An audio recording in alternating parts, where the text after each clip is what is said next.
دیکھیے حضرت انسان کو اللہ نے اختیار دیا، زندگی دی، فہم دیا، ادراک دیا، گناہ کی قوتیں اور نیکی قوتیں ساری اس کے ساتھ لگی ہوئی ہیں۔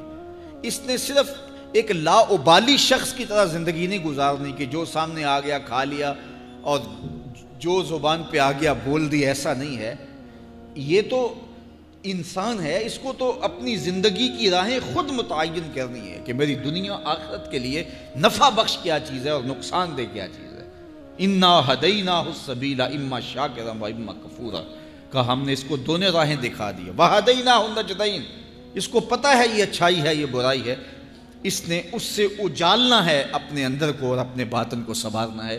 تو ماہ سیام ہمارے لیے موسم رحمت اور موسم نور ہے، جو ہمارے اندر کی روشنی کا سبب اور ذریعہ ہے۔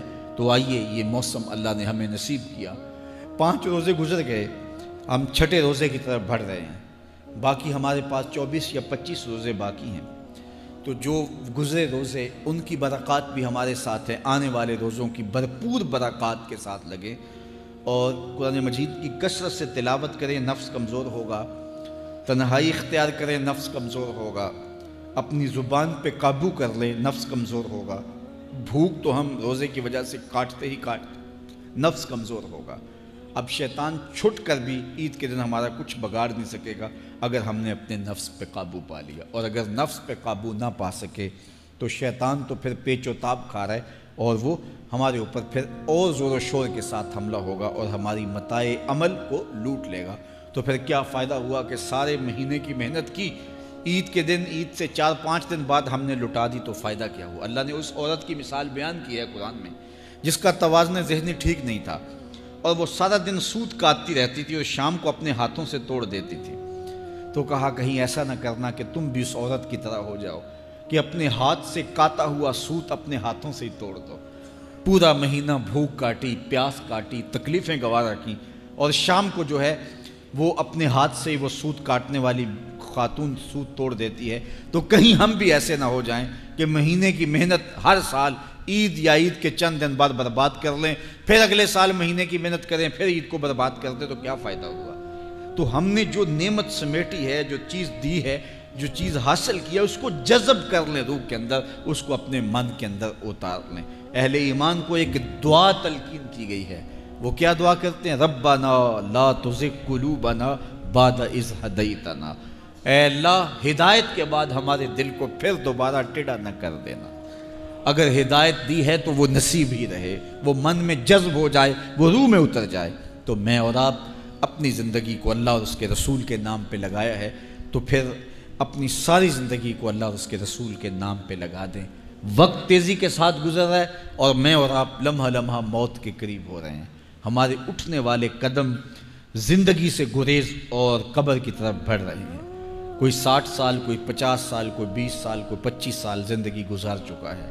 آج میں اور آپ اپنے ذہنوں پہ زور دیں تو کتنے لوگ ہیں ہمارے رشتہ داروں میں، ہمارے کلاس فیلوز میں، ہمارے دوستوں میں، ہمارے محلہ داروں میں، ہمارے جاننے والے جن کو ہم پہچانتے تھے، آج وہ مٹی کا رزق ہیں۔ تو ایک دن ہمارے اوپر بھی یہ آنے والا ہے کہ ہم مٹی کا رزق بن چکے ہوں گے، سرخرو ہو کے جائیں گے تو قبر میں بھی چراغاں ہوگا۔ دل دے دیوے دی روشنائی جاوے وچ زمینہ، تو پھر اندر بھی روشنی ہوگی۔ لیکن اگر ہم نے ایک جو ہے وہ اپنی خواہش نفس کا اسیر بن کے زندگی گزار دی، تو پھر کیا انسان ہونے کا فائدہ اور حضور کا غلام ہونے کا ہم نے کیا فائدہ اٹھایا؟ تو صاحبو آؤ مختصر زندگی کو اللہ اور اس کے رسول کے نام پہ لگا دیں، ماہ سیام کی برکتیں ہم حاصل کر لیں۔ روزہ اپنے دامن میں جو رحمتیں لیے جلوہ گر ہوا ہے، جو نور اور روشنیاں لیے جلوہ گر ہوا ہے، وہ ہم اپنے اندر اتار لیں۔ میرے حضور کا ایک فرمان سن لیجئے، ارشاد کیا، من صام رمضان ایمانا و احتسابا غفر لہ ما تقدم من ذنبہ، جس نے ایمان کے ساتھ اور اپنے نفس کے محاسبے کے ساتھ رمضان المبارک کے روزے رکھے، میرے حضور فرماتے ہیں اللہ اس کے پچھلے سارے گناہ معاف کر دیتا ہے۔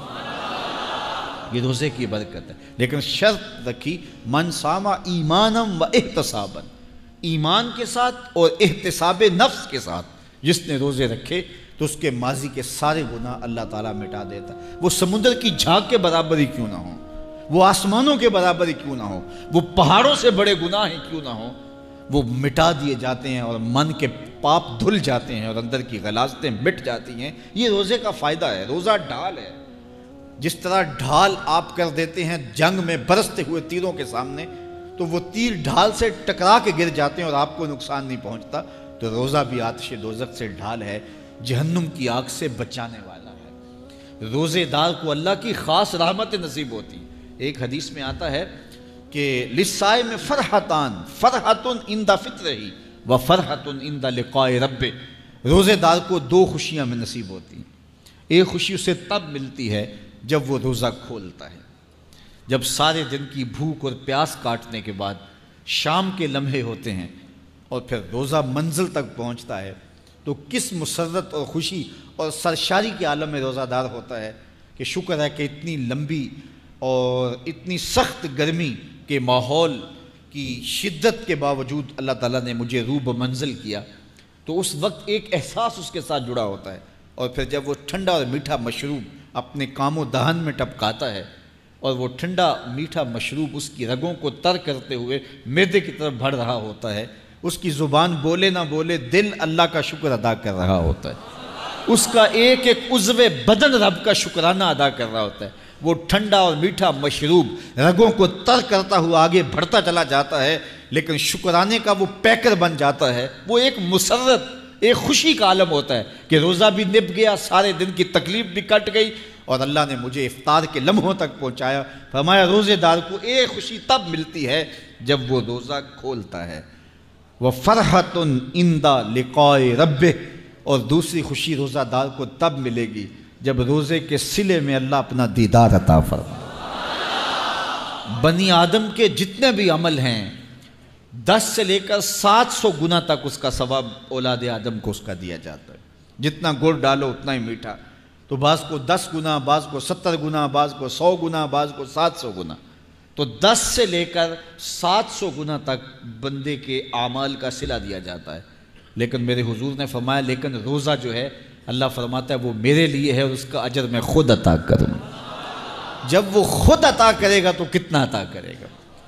سخی اتنا بڑا ہو تو پھر کیا عطا کرے گا؟ بلکہ بعض نے اس کو عجزی بہی کی بجائے کہ فرمایا کہ الصوم لی وانا اجزا بہی، اس کو اجزا پڑا ہے بصیغہ مجہول، کہ روزہ میرے لیے ہے اور اس کی جزا میں خود ہوں۔ باقی اعمال کی جزا جنت ہے، جنت کی نعمتیں ہیں اور بہت کچھ ہے، لیکن روزے کی جزا میں خود ہوں۔ اور جس کو وہ خود مل گیا پھر جنت میں مل گئی، جنت والا جو مل گیا پھر جنت بھی مل گئی، جنت کی نعمتیں بھی مل گئیں۔ تو روزہ اللہ کی خوشنودی کا ذریعہ ہے، اس کی رضا کا ذریعہ ہے۔ تو خوش نصیب لوگ روزے کی برکتیں حاصل کرتے ہیں۔ اور ایک روایت میں آتا ہے جب رمضان المبارک کا آغاز ہوتا ہے اللہ اہل ایمان کو، اپنے بندوں کو محبت کی نظر سے دیکھتا ہے، اور اللہ جس کو محبت کی نظر سے دیکھ لے پھر اسے کبھی عذاب نہیں دے گا۔ اللہ اکبر۔ تو یہ روزہ دار کے لیے اللہ کی کرم نوازیاں ہیں، اللہ کی رحمتوں کے اجالے ہیں جو اس کے اوپر برستے ہیں۔ تو میں اور آپ اس ماہ انور کو، اس ماہ نور کو اس طرح سے گزاریں کہ ہمارے اندر کے پاپ دھل جائیں، ہماری غلاظتیں گناہوں کی مٹ جائیں، ہمارا سینہ صاف ہو جائے، ہم اہل ایمان کے لیے کشادہ دل ہو جائیں، ہمیں جو ہے وہ جھوٹ سے، تکبر سے، بخل سے، ریا سے اور دیگر امور بد سے اجتناب کرنے کی عادت پڑ جائے۔ روزہ جو سکھانا چاہتا ہے ہم وہ اس سے سیکھ لیں، اور روزے کی برکات ضبط نفس کی صورت میں ہمیں نصیب ہو جائیں، تو ہم روزے کے بعد بھی، ماہ صیام کے گزرنے کے بعد بھی ایک نئی زندگی لے کر، ایک تازگی لے کر، ایک نور و روشنی لے کر کے جو ہے وہ معاشرے کے، اسلامی معاشرت کے ایک اہم فرد کی صورت کے اندر جو ہے وہ سامنے آئیں۔ تو اللہ اس ماہ صیام کی برکتیں ہمیں نصیب فرمائے۔ ہر سال مہینہ آتا ہے، گزر جاتا ہے، ہم پورا مہینہ بھوک کاٹتے ہیں اور پھر وہاں کے وہاں ہی کھڑے رہتے ہیں، تو پھر ہمیں سوچنا چاہیے، لیکن اگر تبدیلی آتی ہے تو پھر شکریہ ادا کرنا چاہیے۔ آج کی اس تاریخ میں ہم عزم کر کے اٹھیں کہ ہمارا یہ ماہ صیام ہماری زندگی میں ایک سنگ میل ثابت ہوگا، اور ہم ایک نئے بانکپن کے ساتھ، نئے عزم کے ساتھ یہ مہینہ گزاریں گے، اور ضبط نفس سیکھیں گے۔ اس مہینے سے اپنی آنکھوں پر پہرے بٹھائیں گے، اپنے خیالوں پہ قابو رکھیں گے، اپنی سوچوں کو آوارہ نہیں ہونے دیں گے، اپنی زبان سے ایک جملہ بھی غلط نہیں نکلنے دیں گے، نہ جھوٹ، نہ بہتان، نہ گالی، نہ سب و شتم، نہ شکوہ، نہ غیبت، نہ چغلی۔ اپنی زبان کو کنٹرول کریں گے، کیونکہ بہت سارے گناہ اس زبان سے ہوتے ہیں۔ لقمہ حرام سے اپنے آپ کو محفوظ کریں گے، اپنی آنکھوں پہ شرم و حیا کے پہرے بٹھائیں گے، اور یوں ایک پورا مہینہ جب ہمارا گزرے گا تو ضبط نفس کی جو عادت ہمیں پڑ جائے گی اس کو ہم بعد میں کام میں لائیں گے، اور پھر چند ماہ ایسے گزر گئے تو پھر ہمیں سرور بھی نصیب ہوگا، زندگی گزارنے کا لطف بھی آئے گا۔